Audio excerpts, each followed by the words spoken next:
Hello, Flat Earth researchers, debaters, and debunkers. Going to have a chat with FPV Angel.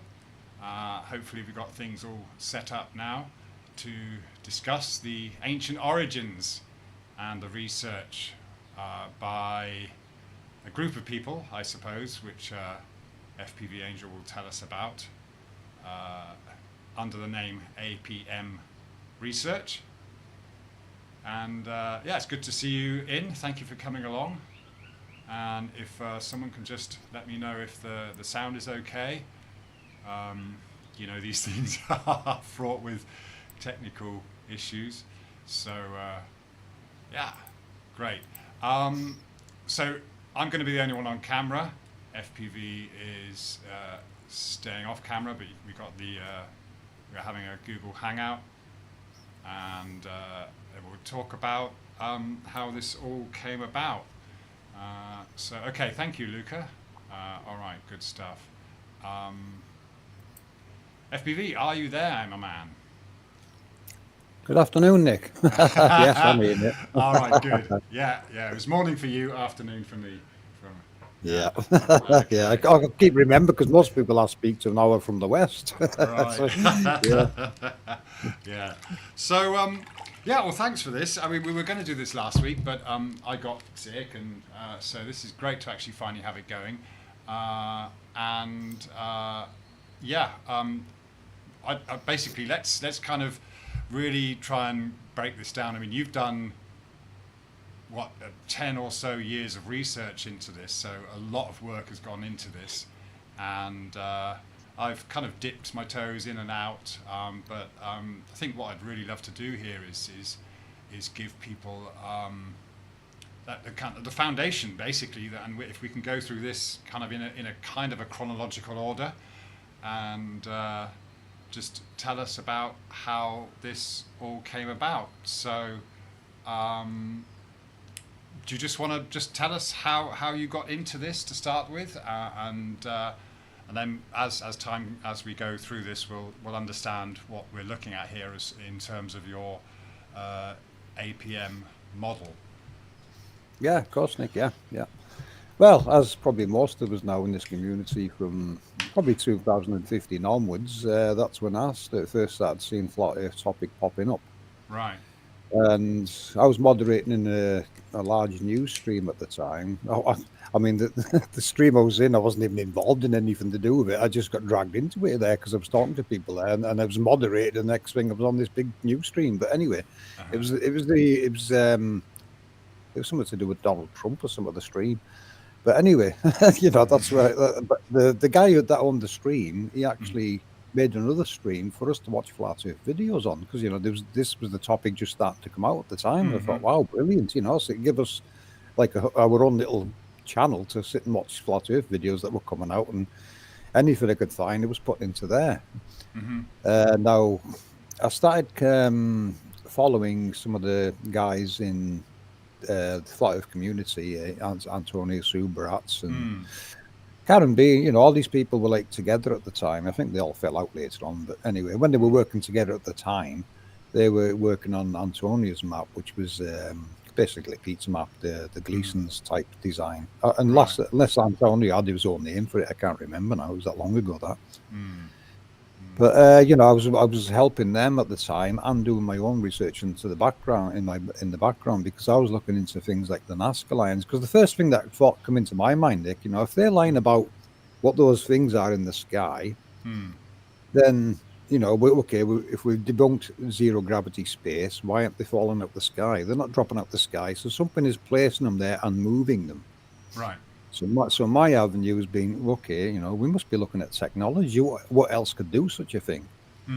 If they're not, you know, rocks floating in fake space, what the hell are they and what's moving them? So, you know, it was like, right, is there a way I can, you know, home in on technology anywhere in any of these subjects?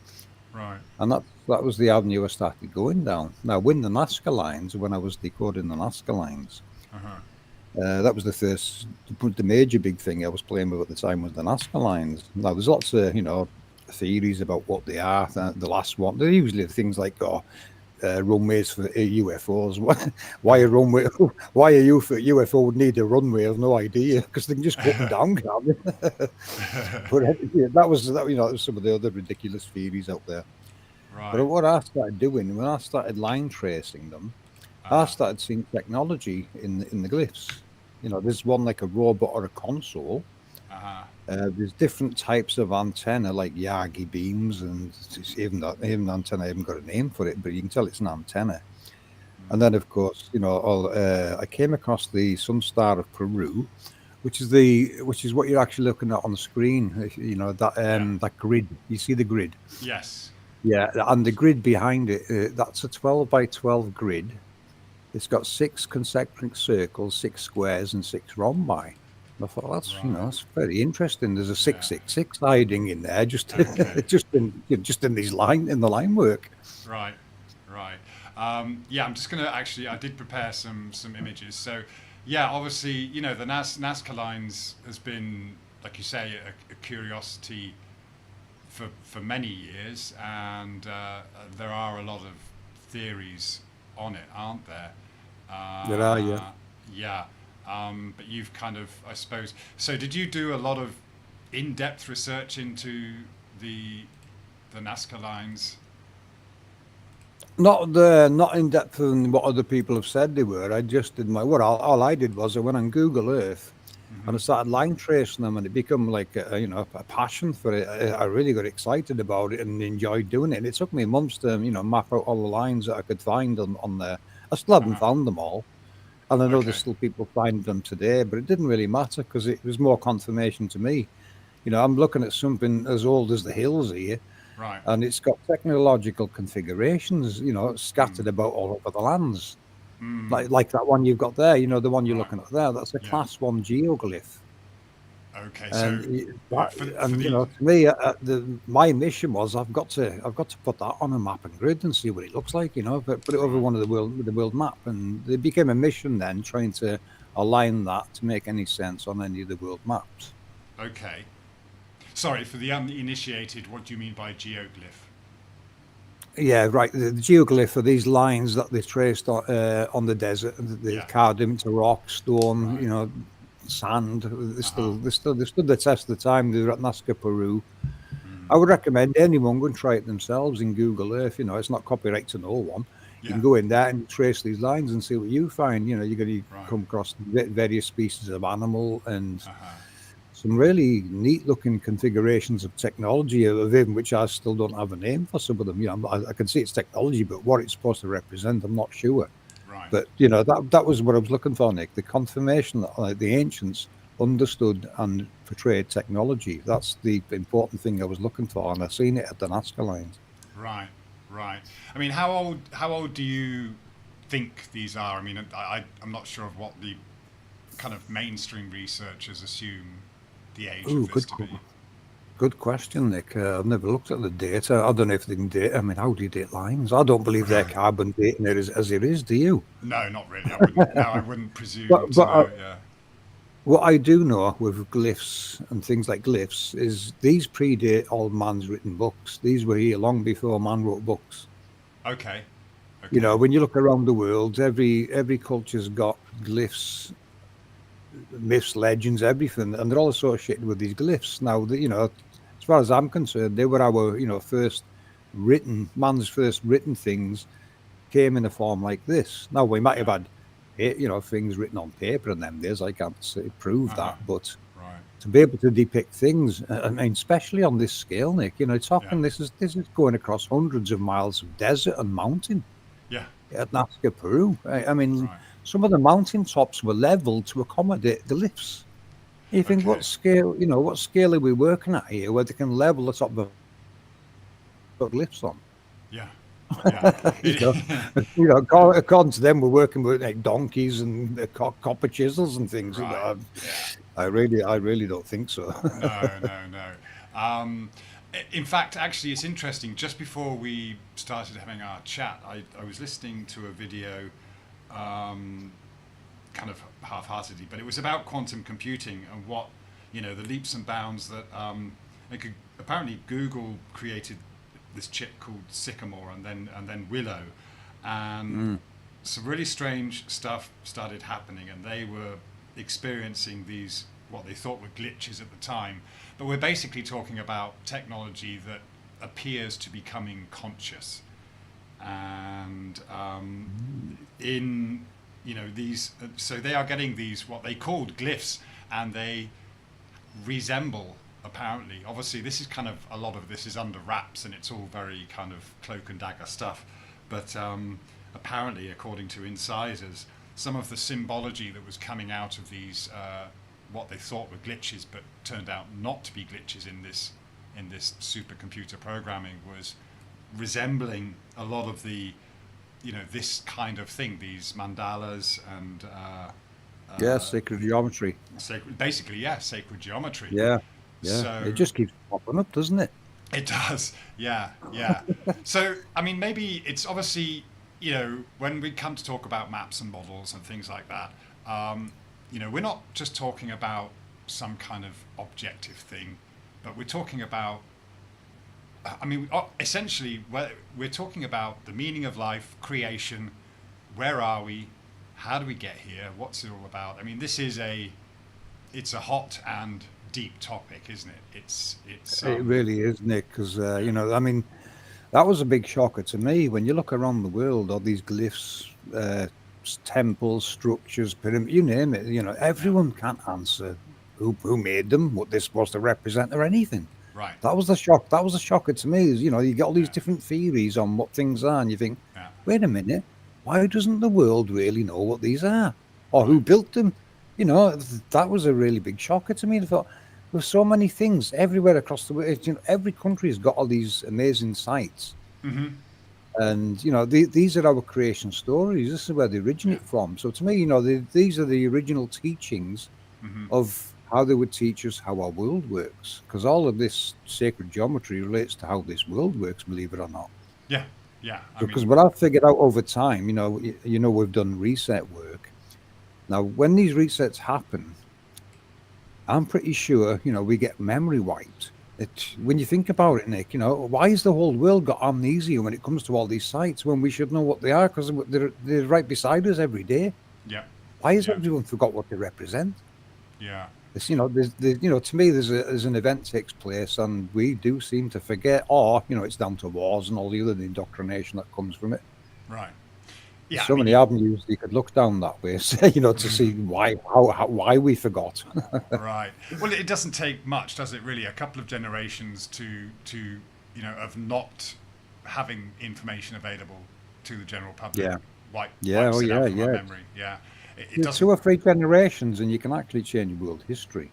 Yeah, absolutely. That's pretty scary when you think about it. Yeah. That's true. I mean, obviously, maybe that's possibly what the world wars were about. We know there are times when there are massive conflicts, but there's also things that these nations have to agree to as well for some unknown reason. There are higher powers than these nations at play. Yeah. So. Well, that's what you come to find out eventually. These people are all working together. They might not look it, but we see them clear as day, all working together, and it's all to hide what this world is and how it works. Yeah, that's and I suppose we could theorize forever on why they have to hide these things. And sorry, just while I'm just trying to just do something, trying to bring up another slideshow here while we do this. Just see if no worries. Okay, right, yeah. So just kind of while we're chatting, this will just loop with some of these other figures that are part of that can be found in the same area. Yeah. So, okay, so the grid that we saw just now was basically the foundation of where you started to put things together for a. Would you call it a model or a map or a bit of both, or? The map, the map and the grid. We've realised they have to go together. Because the it's all about the grid. The grid is what centers how well the luminaries function and everything. So the grid would be the blueprints that you overlay on the map, and then you have to, model the sun and everything going across it. So that was some of the early work that me and One Conscience did. We were trying to align the grid to make any sense on the world map, which is we work with is the Mercator map. Right. And once I got it scaled to a certain point, I realised, wait a minute, these are crossing the international date lines. They've gone beyond it. Well, gone beyond them, the East and West date lines. I was starting to notice things like that. Plus, certain sites on the grid were starting to highlight where things in the real world had been taking place, like the Kola borehole aligned right perfectly over one of those dots you see on that centre plate. I'm sorry. See the one? Yeah, go on. If you see the one up near Russia there, and on that centre plate, there's a dot there at I think it's top of Norway, just above, somewhere near Russia. I can't remember the name of the site now. It's that long since I looked at it. Right. But there's two there. There's one there, the Kola borehole, and the one direct below it is the German intercontinental drilling program. I thought, wow, interesting. So they're both drilling down onto these two dots that we're looking at on this grid. That's just, what's going on there. Okay. What was the official story there? Do you know? Well, that's when they said they could only go 8 miles deep with the drill and then stopped. And I thought, well, working with One Conscience on quakes, she says to me, some of these deep quakes come from 8 miles. She said, and I says, well, they've obviously got to where they wanted to get to and stopped then. And when no one's looking, they're going to go a bit further, aren't they? To us, they're probing what's down below. God knows what they're doing, but they're probing what's below and trying to find ways to get there. Right. Which is, if you're not another video of ours, I've called it Obliterating Evidence or Gaining Access. And it was during the Cold War when they started doing this nuclear program with underground nuclear detonations. I've made a video on that, and you'll see where the grid overlays where you can see all the nukes were going off. And when you see those two put together, you realise they're actually trying to access what we're looking at on the screen here. I see. They're working around this grid doing things. It starts to show up clear as day on that grid. Okay. So they have to be aware and be using this grid also. Okay. Yeah. So just to backtrack a little bit. So the grid is obviously there. It's been there for thousands of years. Do you know how it's actually etched into the ground? Is it? Good question, yeah. Because you'd think dust and all sorts would hide it all, wouldn't you? But it isn't. So it's either deep etching into the dirt on the surface, or perhaps they even carved across stone. Because, like I said, there's plateaus there with it on, and you think, wow, it was on the scale of it, Nick. It's not a scale that we would depict. I don't think humans put it there. It looks more like giants put it there. Unless it shows you how extremely intelligent and clever humans were back then to do it at our scale, because it would take some doing from people at our scale. It was so accurate, and I thought, to have that accuracy, you'd have to you'd probably be a few miles tall at least, and see just to see what you're doing on the ground, because at ground level, it's really hard to tell what you're looking at. Right. Do you remember the measurements of these? There's something like, I can't remember how many 100 meters across this is, or they vary, they vary, and it goes over hundreds of miles as well. Right. So you're going to find them in different sizes. Right. Yeah. That one there was an important one. There's other theories on them as well. You can look at other people's theories, but they don't come anywhere. No one did with them what I've done with them, because I wasn't just looking at that. I was overlaying it all on the world map, trying to make sense of it. Okay. And as far as I'm concerned, it will show you places on the world map where there's some, serious things going on down below. I can't prove that, of course, but that's what it shows me. It's showing you where there's interesting locations or down below locations. Right. Okay, that was going to be my next question. Basically, what this is you think is something that's beneath the surface. Yes. Yeah. Right. I think this configuration going into scriptures in the Book of Enoch now, because when they mention like the gates in the north, south, east, and west, or Enoch's portals, portals are gates, the same thing. It's just a window to another world, they would call it. And if you look at this grid, you can see them on it, and I aligned them, and like I said, they went over the international date lines. Right. And that's when things became really interesting, because that's when I started thinking, obviously the world's larger than we thought. If this is crossing over there and it works and it's true, then there's land over there that this grid represents. They're outside of the map, as you can see there on the animation plane. The international date lines are where them straight cuts in Antarctica are. So anything east and west of there is not supposed to exist, because that's the constraints of the globe, what you're looking at in that narrowing of that grid, that map. Okay. Now that map that you're looking at there, the reason we use this one, this is what it looks like when you take it out of Google Earth. Wasn't me that did it. It was a guy called Series, one hippie. Okay. He gave me this map. He hacked into Google Earth, and he realized its algorithms when you use it at a ground level on Google Earth. Oh, hold on a second. Sure. What a time to get a phone call. No worries. Hold on a second. Yeah. Okay. Yeah. All right. Just while he's doing that, let's just say hi to everyone in chat. Hello there, Hurley Bloods. Thicker, who we got here? Luca, hi. Juniper. Rainbow, I like the way you spelled that. Jason Tomlinson, hi. Okay, hopefully this will put you to sleep, but give you something to dream about. Juniper, all right. Lucky me, hi. Okay, it's starting now. Hopefully you're in there now. I'm just answering your question there. Jack Streaming, hello there. Thanks for coming in. Yeah. Okay. All right. I'll just let me just go through seeing who else is in chat. Heart Earth. Good to see you. Andres, hello. All right. Okay. Good. Yeah. Let me just make sure I haven't missed anyone there. On a plane. Hi. Dean HD. Hi. Okay. Rich Spillman. Okay. Good. Thank you, Rich. Great topic. Yeah. Renegade 1. All right. Good stuff. So yeah, obviously. So let's just not get ahead of ourselves too much.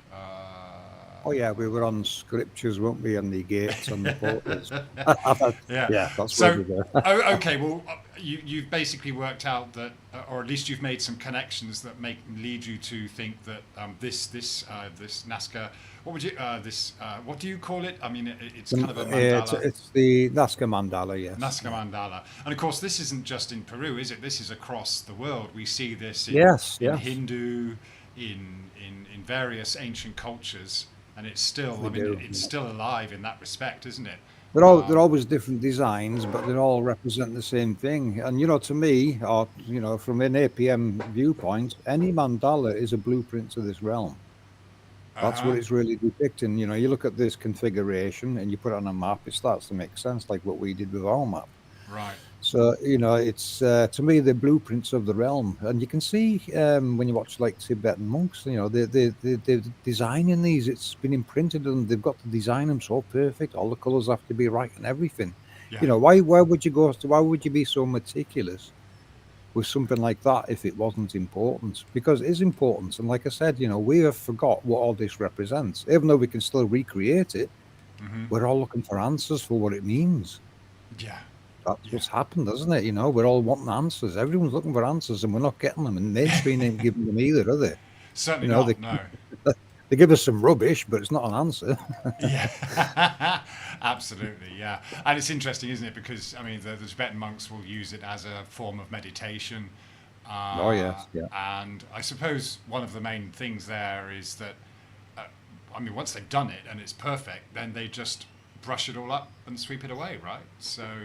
It's that kind of renewal. What they're waiting for, Nick. What I've realised is we're all, after these reset events, we're all supposed to be helping each other and remembering things. This is why some of these imported belief systems in other countries have came from somewhere else, because as previously in the past they've had to, look into what do they believe, right? Okay, so we can get fragments from that back. Everyone's trying to rebuild their creation stories. Some countries no longer have them, unluckily. But I look around at all the creation stories, and I can decode them. It doesn't matter which culture they're from. I can decode their creation stories. They all tell me the same story. Okay.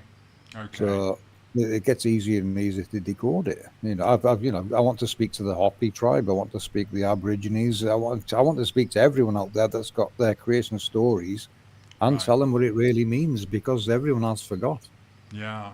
So you see correlations across like Mayan, Christian, biblical, and any other cultures. I mean, all Yeah, basically. yeah.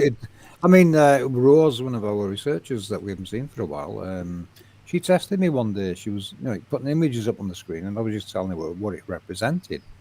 And she'd done it for about 5 or 10 minutes. I says to her, what are you doing? She says, this is interesting. She says, because everything I'm showing you, you're giving me answers for them, but they're all coming from different countries. Right. I says, well, they're all telling the same story to me. They all look the same. Or they're all depicting the same thing. And you see it. You start seeing all these connections. So some cultures depict things differently, but it's just a different expression of the same thing. Right. And I showed that in one of our recent videos. That I'd done several different expressions of one decoder did. And there were so many. I mean, I've found even more than 7 since then. But there's so many different ways you can express this information. And that's what we're looking at. We're looking at expressions of this technology all across the world.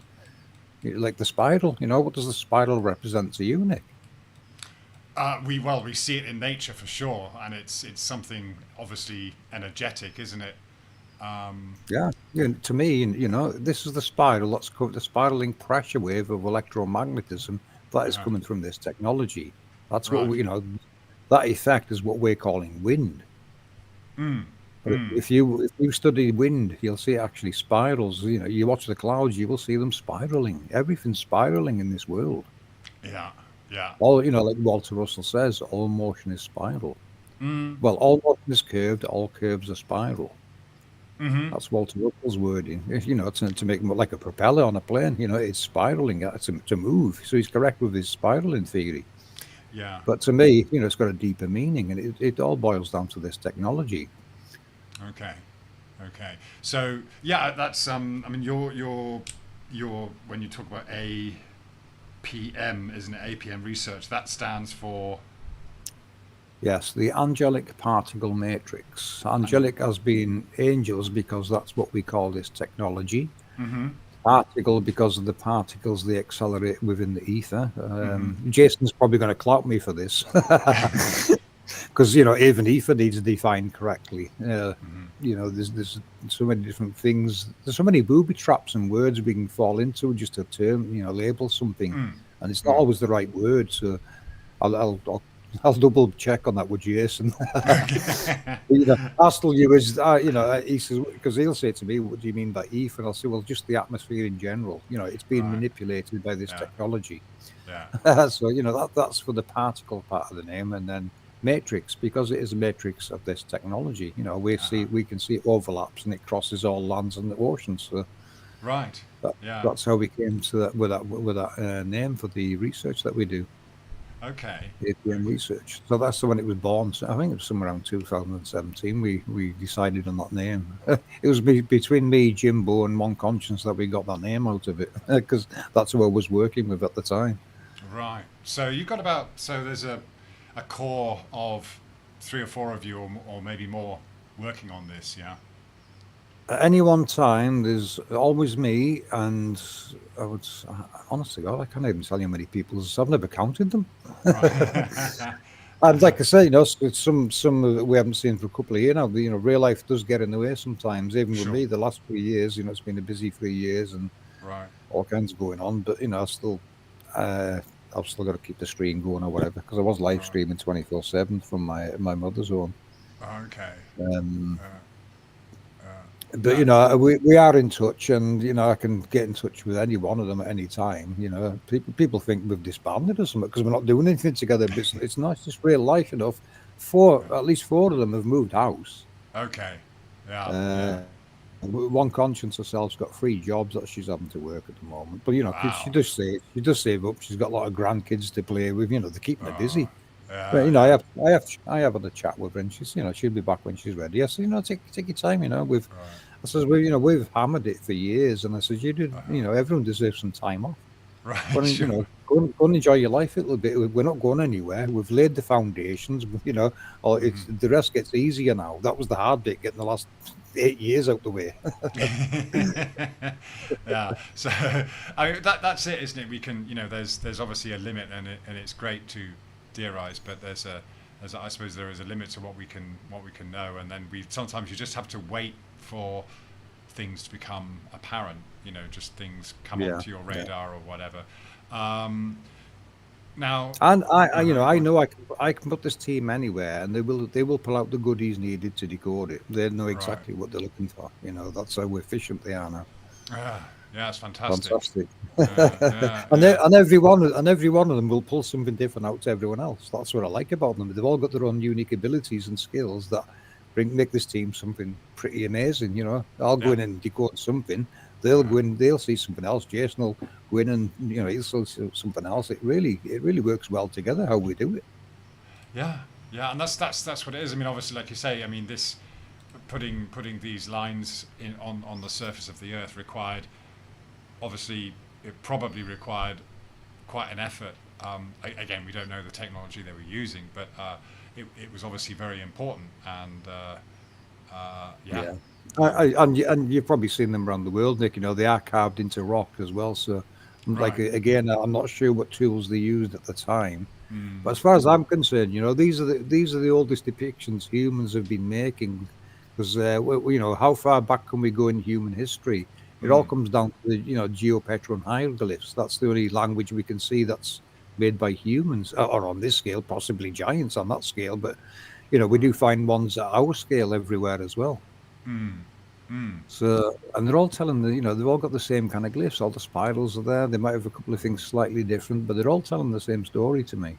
mm, In other words, it tells me we've always known what all this means and how it works. mm, And the change in history that caused us all to forget it more and more was when the Roman Empire invaded. mm, mm.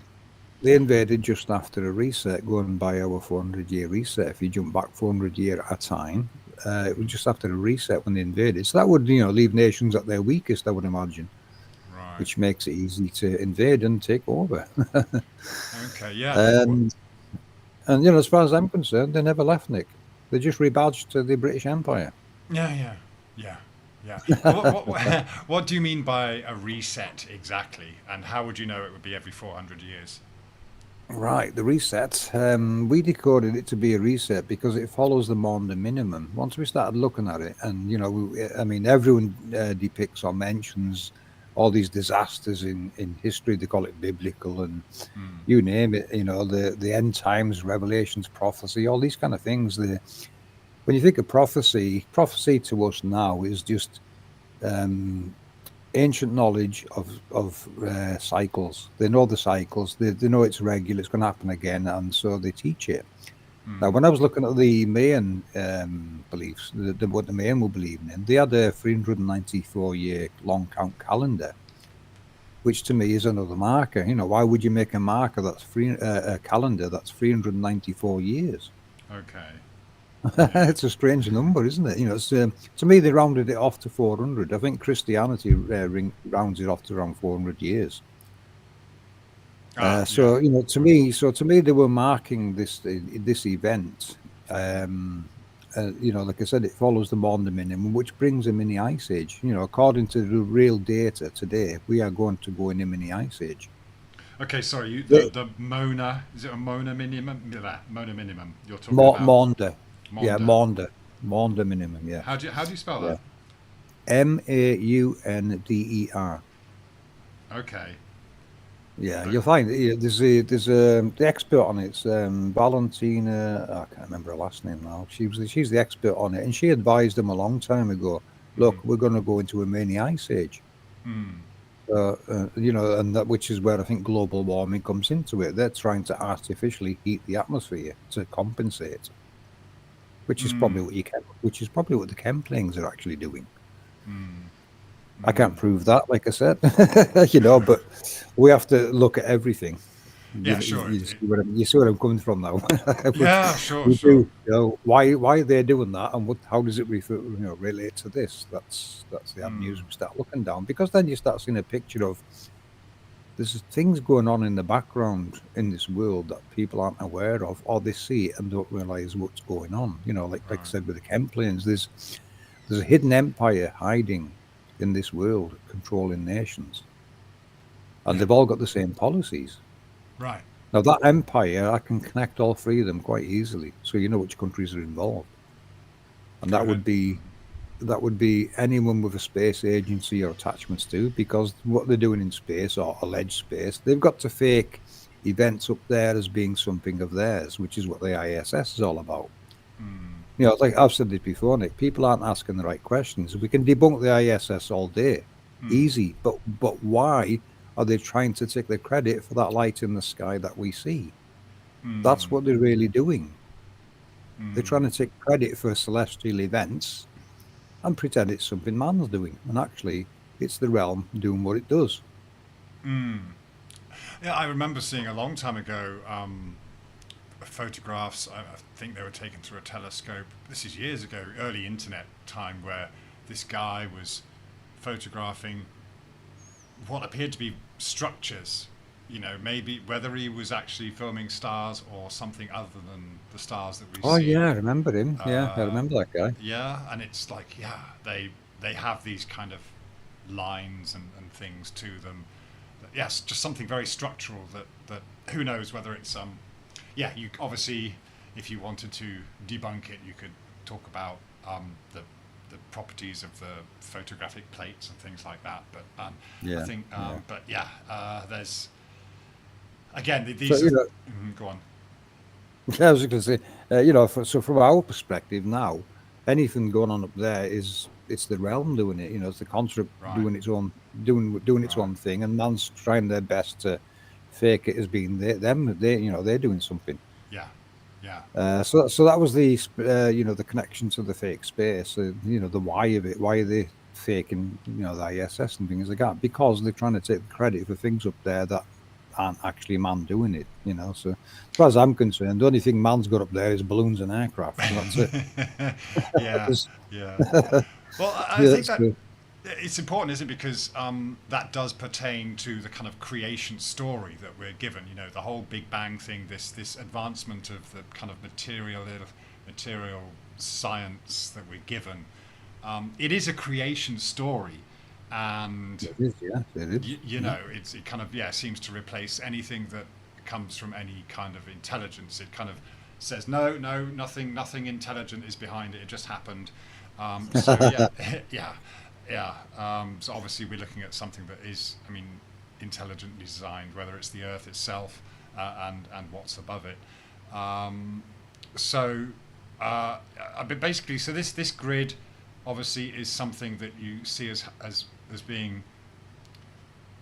We're talking about some kind of electric style circuit. Yeah, electromagnetic circuitry. Yes. Right. Yeah. So that's basically going on. When Jimbo was working with us, he said it's kind of like an oscilloscope and a cathode ray tube in one. The way it's behaving and what he can see how how the luminaries cross east to west and return. Right. So he was comparing it to an oscilloscope and the cathode ray tube, which I would agree with. What I'm seeing myself, it is technology. It's using the sky as like a screen. Yeah. So the luminaries in our model aren't they're coming from below us. This is where the azimuth so below comes from. What you're seeing up there is coming from down there. Is what that actually tells us, and that's what we're seeing. We're seeing lights in the sky elevated on the tips of cones, which is how electrics actually work. Electronics, same kind of thing. Oh, you think, wow, how deep does this go? How advanced were they with circuitry and technology? Or, and who at the end of the day, Nick, who built it? You know, Right. everyone's got a belief in a creator. I mean, I never used to have one until I found this. Like Mm-hmm. 9, 10 years ago, I didn't believe in a creator. Okay. Now now I'm proving their handiwork as far as I'm concerned. We're looking at their handiwork on a Yeah. grand scale. You Yeah. know, Yeah. and I would ask anyone this now. What to you is the glory? You know, what do you think was created? Let's science it. What was Mm, created and how? We have to mm, science it to get answers, don't we? mm, mm, We can't mm. just have a magic wand creator, flashes wand, and we've got a world that does all this. No, that's not reality. We can science it Right. because that's the important part. Because in holy books, it does tell you it was built by hand. Okay. There's another important thing, the work created by his hands. That's what it tells you, and you think, well, it was hand Mm. built then, obviously. Right. Right. So, yeah, Uh-huh. obviously bigger hands than we've got. Right. Yeah. Or there's a lot of them doing it. We don't know if there's one creator or many. When you look at scriptures and all the holy books, you're going to find there's multiple gods in there, and this is what they were accusing our ancestors of. They're saying it's pagan worship, multiple gods. Well, every creation story you find is multiple gods. Yep. Same Yep. in the holy books. You will find there's even the Bible. There's multiple gods in the Bible. Go and watch Mauro Bellino. Mm. He's the Vatican translator, and Oh, what he decodes out of Old Testament. He's told the world. He said there's technology in there that they're not putting in the Bible. okay. Yeah. He called the angels robots. He could see it was circuitry and technology he was actually translating. Mm. That's in his words, not mine. Okay. He came out about 6 months after me, saying the same thing. There's technology going on here, Right. and I thought, wow, how's that for coincidence? Yeah. A lot of coincidences in this research. Oh, they never end, Yeah. do they? Do you think? I mean, there are efforts or attempts to. Uh, well, I suppose when you're talking about the resets and things like that, then um, yes, there's technology there. And do you think it's very robust? I suppose it's eternal. I mean, could we ever have the power to mess with it? Do you think? Do you think there are entities or people that are really trying to control it, whether they can predict things or not, and then they can control the masses with their predictions, which is obviously what we've seen done throughout the history that we know of. Um, do you think they will actually get to That is control that, this? that is my worry, Nick. We have no idea what these people are doing. Right. What can be done? What can be done with this technology? Obviously, now when you come to flat Earth, there's one of the questions from flat Earth. Why would they lie about the shape of the world? Well, Right. if it's because it's technology, then pretty obvious they're going to hide it and steal it and do what they want with it. That's a good point. I don't see anyone ever mentioning the technological revolution we're seeing. Mm. Look Mm. how far we're advanced in technology in the last 100 years. Right. It's Right. amazing advances. Everyone mentions the Industrial Revolution. Well, they're not really paying much attention to the technological revolution from where I can see. Yeah, well, this is what it goes back to that point I was talking about with quantum computing. I mean, I haven't kind of paid too much heed to it, but according to this documentary I was watching just before, this is the thing. What's happened with quantum computing? There's this suspicion that it's such a vast technological leap that we don't know how to handle it, and there seems to be evidence that it's got a life of its own.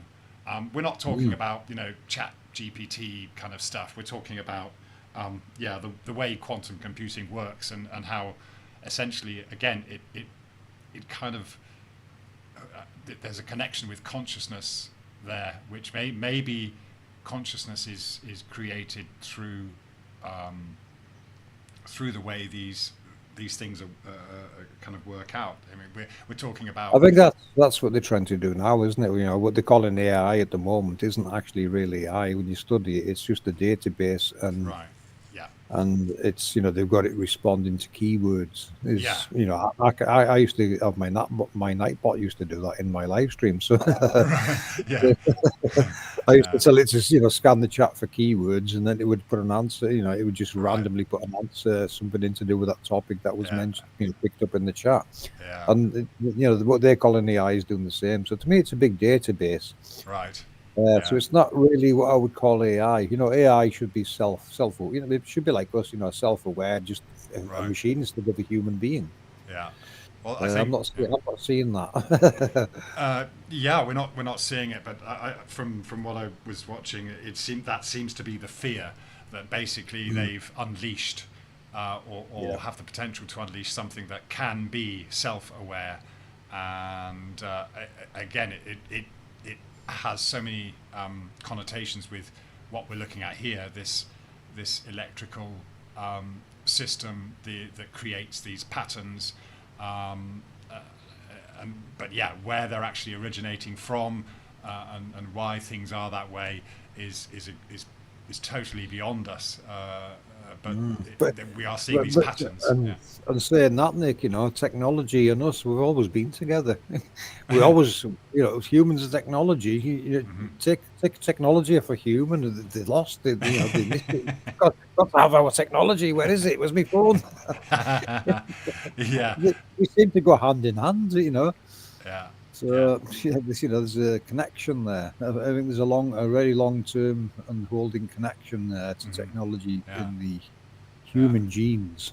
Right. Yeah, for sure. Yeah. I mean, even the way, for example, the DNA helix is represented. I mean, that is just a representation or a model. It's not necessarily. It doesn't necessarily look like that, but there are, But this is the thing. I think that's what's really important for people to understand when they see your work here, is to understand that you haven't just made this up.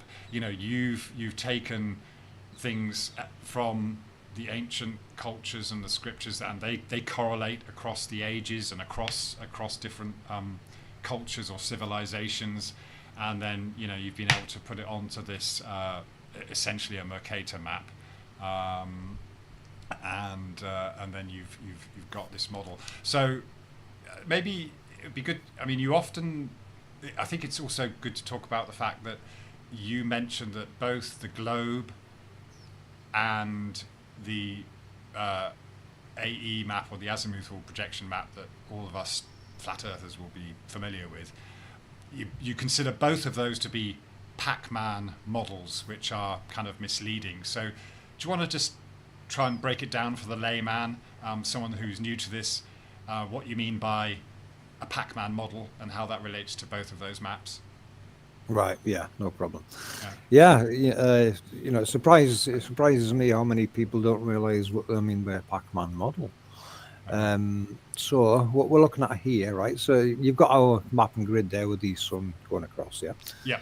Now, if you look at the international date lines, look at Antarctica, you can see the two clear straight cuts down the side of the map going upwards.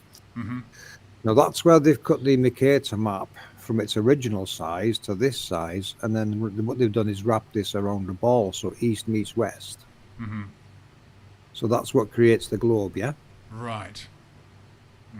Okay. So now you can see the globe has just got a sun going in circles around it. That's what that's what they've invented, and the same with the pizza maps. They've done the same. East and west is merged. They've hidden they've hidden the east and west directions. In fact, the cardinal directions don't even work on the pizza map. Both those models are designed to hide east and west. That's a good point. The pizza maps, wrap it round into a circle, and the globe is doing pretty much the same, because the map was cut at the date lines and wrapped around the ball to create Google Earth. East is now meeting west, whereas they're actually on opposite sides of the world. So we know Russia's in the east and America's in the west. All the extreme points, Russia in the northeast and Alaska in the northwest there on that grid. Right. It's funny, isn't it? Oh, go on. So that's what I'm saying, Nick. When you open it out, you realise, wait a minute, you can see what they've done. They've wrapped it into a circle. The circular maps. That's what's creating a Pac-Man model, because it's just now just got everything going round in a circle. Right. And what I noticed, what I found in 2017, when I was looking at Flight Radar 24, up above Greenland there, I was capturing flights going from the northwest up over Greenland, and we're going down to like China and places like that. I've never seen anything like that on there before. And that's when I realised, well, wait a minute, it makes sense. We cannot fly west to arrive in the east on a level plane. How could we? It is not a Pac-Man world. Right. So, World War II was all about taking control of the perimeters, the North and South treaties, and East and West international date lines, and controlling air and shipping. So no one is crossing the international date lines. And I've said this for over 7 years, and I've said to the Globers, for you to debunk this, I'll happily debunk it and scrap it if you can prove to me you crossed the Pacific with GPS proofs. You've got to be able to fly west and arrive in the east. I mean, how could you? That's a Pac-Man world. It's not reality. On a level plane, it would be impossible. Right. I'm just. Does that make sense? Does that make sense to you, Nick? It does now. Obviously, it was a bit. I must admit, it was something that I wouldn't say struggled with, but just had to take the time to get my head around where you're coming from there. I'm just bringing up the flight radar. Oops. Oh, my scroll is not very. Yes, so you can see the international date line there, but when it comes in between Russia and Alaska, you can see that black line. That's the international date line where they've cut the map to to create the globe with. So anything flying across that line going west is not real. It's the data's been flipped. Now, if you see that one that's going up towards the north, look up there towards Greenland. There's a few up there now. Yeah, hang on. Let me just try and if I can move this about a bit. Right. And this is what I found 7 or 8 years ago. I noticed that they've got these ones that can cross the international date line. And then if you look carefully, the ones up going in the north there, these are the real routes. They have to fly up there. They're faking the globe by flying up over Alaska, Greenland, and then they come down through Russia into, places like in the Far East. Yeah, see them flights up there. That's what I caught them doing 7 or 8 years ago. That's the only route you can use to cross the map in the north. This is why Trump wants Greenland and Canada. It'd be easy for them to fake the flights. I see. Okay. What's really going on here with the politics of it is they're all grabbing sovereignty. They're stealing sovereignty of nations, so they can go in and control and fake this. Yes, Right. see the paths there with the black lines. Those black dotted lines are manipulation. Okay. Yeah, Manipulated data. If you play a one that's crossed the international date lines, go left a bit. Because that's same again. Pac-Man. How can the tip of Russia, northeast Russia, be just across the water from Alaska? It's impossible. You would need a globe for it to work. And we don't live on a ball, so this is where they cut the map and wrap it round to make the globe. I see. Yeah, I must admit. There is land mass in the northwest. Like I said in the chat, in the comments on the video, it's that Plain Truth guy. He posted 2 links to 2 videos to say it debunks APM research. Well, it doesn't. I debunked them on my channel. Because a flight took off from Alaska and it flew to that landmass that they call in Russia across the international date lines. Now the flight there, the guy, there was no compass in the plane. I couldn't see a compass. But once he got there and it sat on the runway, I noticed there was a compass sitting on the dashboard. And the compass told me it was definitely in the northwest. Now, how this is where it all falls apart for them. How can yes, there's landmass in the northwest, but that means it's not northeast Russia, then, doesn't it? Because that Russia is in the northeast. The compass was facing the wrong way for it to be Russia. Okay. So can you see the one I've got up right now? This is apparently going from Seoul to Anchorage. So, what would you say is actually happening there then? Right, that's impossible. That flight is impossible because the landmass it's flying towards is to the west, not the east. Mm-hmm. They can't fly, they can't fly east to arrive in the west and vice versa on a flat plane. This is where the globe wraps around and makes east meet west. So what they really have to be doing is flying up over Russia and going east, not west. They can't go west. They cannot cross that line there because they go in the wrong direction. If you can scroll the map left to the right a bit, so we can see what's towards the east, the west. Sorry. Oh, towards the west. Okay. Yeah, if you can move the map a bit now, we know that's fake. That line down the middle is fake. You cannot cross there to go to the other side of the world.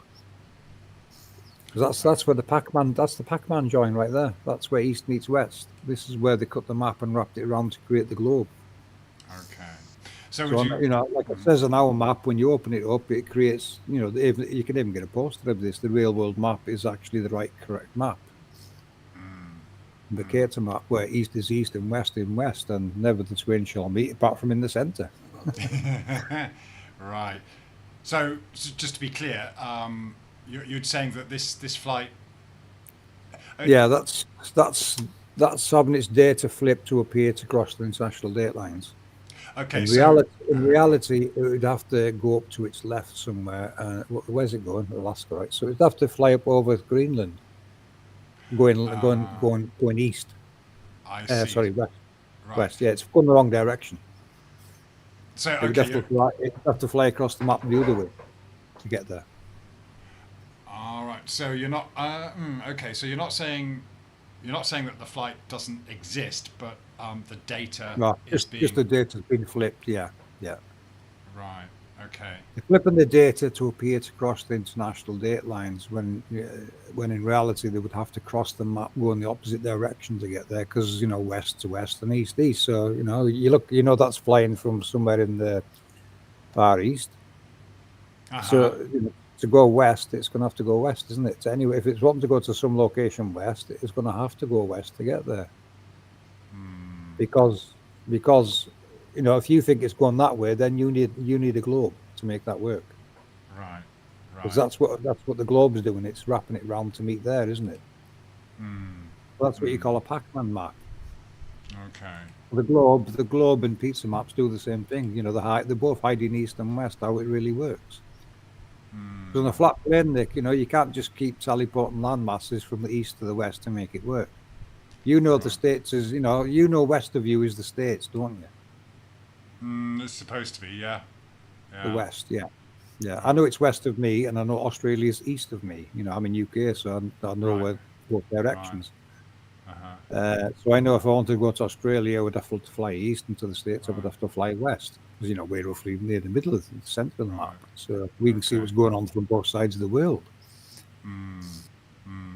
So in a case like this one, for example, I've got, this is going from Los Angeles to Hangzhou. Yeah, it's another fake one. It has, to get there, he's going to have to go to his right, not left. Because now he's crossing that fake international date line that's wrapping landmass around here. It's what they're doing is teleporting landmass from the east to the west to make it work. We know that isn't west of the Americas. Okay. Is Japan the land of the eastern rising sun or the western setting sun? Okay. Yeah. That is, I suppose. Yeah. When you, it's difficult to. But yeah, basically, you're saying that we should really, where that date line is, we should kind of like take a pair of scissors and cut it. Yeah. And if you cut that and open it back up, you've got the world map. Because what they're doing here is they're just teleporting landmass from the east to the west to make out as though it's flying across to go in there, but it can't. It's impossible. I see. I'm going to try and. If you kept scrolling left now, what's going to happen, Nick? You keep dragging it. Yeah, you're going to keep seeing the same landmasses appear, aren't you? It's like a cartoon. True. Yeah, it's isn't it? Kind of, that is not reality, is it? No, that's we true. Can't just be. That's what I'm saying. By they're moving land masses from the west to the east or the east to the west to make this look like it can work. On a globe, it would work, but we don't live on a globe. That's definitely true. Yeah, So this yeah, is how they've tricked people into Pac-Man. You know, the world is a Pac-Man model designed to hide north, south, east, and west. In reality, right. that's like I said, with what happened with World War II, the north and south treaties and east and west date lines. That's what came from it, and that's to me, that's how they secured the perimeters to fake the globe. Yeah, I mean, yeah, this is it. I mean, we've got obviously we there's the issue with the north to south anyway. As you say, with this one, then this kind of was it the See, we've got used to doing this for so long. We've not realised what we're doing. We're just teleporting landmasses east and west to make it work, which it's not. That's not reality we live in. right? Yeah. So, and the globe does have accuracy, but only because it's using the map we're using. At ground level, it is the Mercator map with no distortion. So when you're in Google Earth and you're at street level, it is the Mercator map with zero distortion applied. Right. As you start to zoom out, the algorithms in Google Earth start to round the images off. So eventually, when you zoom out, you've got a ball-shaped thing. That's how they actually created the globe. So Right. this is all the globe. This is all the globers have got. We've got the Mercator map in Google Earth with some algorithms. That's all they've got, Nick. They don't have a globe. They've got Google Earth and a Mercator map and some algorithms. That's what they're claiming to live on. Yeah, that's all any of us have, isn't it? We've got these. Yeah, it's very difficult to confirm. There's so many things we can't confirm.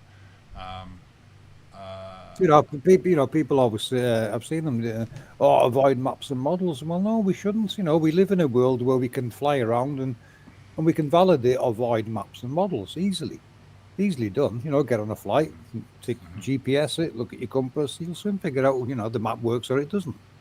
Right. And this map, this map works apart from the international dateline cuts. Right. So, and I know there was a pizza channel, I can't remember which channel it was. He got an email off a flight controller, and the controller told him they were flipping the data, and the guy had no idea what he was talking about. So it didn't make any sense to him because he's already got a pizza map.